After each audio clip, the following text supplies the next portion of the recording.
हे प्राणियों, प्रकृति के अंदर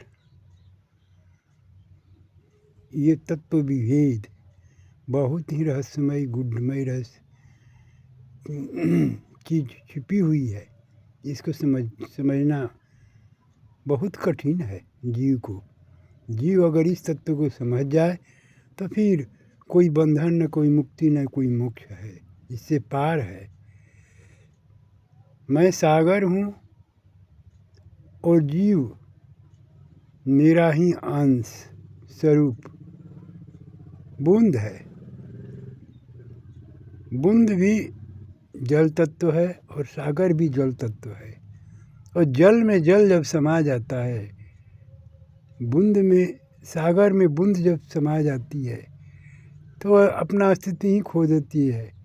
सागर में नदियाँ जाती हैं, समा जाती हैं, नदी का अस्तित्व ही मिट जाती है। वैसे ही तुम भी विराट स्वरूप में आकर के अपने अंश स्वरूप को मुझ में विलीन कर लेगा, तेरा अस्तित्व समाप्त हो जाएगी। आवागमन, मोक्ष, मुक्ति, जन्म, मृत्यु, हानि, लाभ, प्रकृति से बाहर हो करके तुम शाश्वत बन जाएगा। अभी तो नश्वर है, तुम नश्वर में तेरी बुद्धि अभी नश्वरता को धारण करके जड़ बुद्धि प्राप्त हो करके तुम जन्म मृत्यु के चक्र में फंसे हुए हो। अभी तो तुम्हें मरने का भय है, जन्म लेने का भय है, हानि का भय है, सुख दुख का भय है। इसीलिए इससे मुक्त होना हो तो अभी और यहीं अपने को परिवर्तन कर अपने बुद्धि से पार हो जा।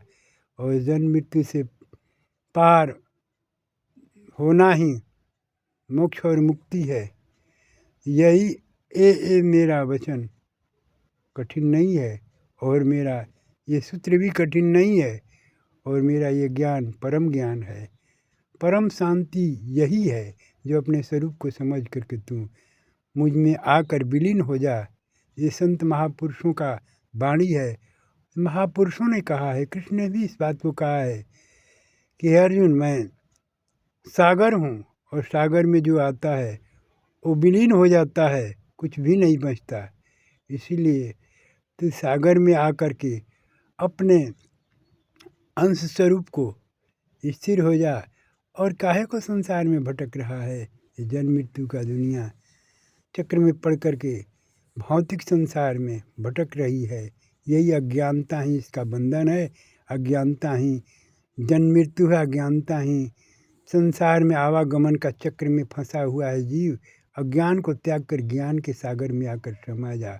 यही जीवात्मा परमात्मा में आकर जब समा जाती है तो सागर बन जाती है। जैसे जल सागर जब बूंद जब सागर में समाता है तो सागर बन जाता है। बस आज इतना ही। ओम शांति शांति।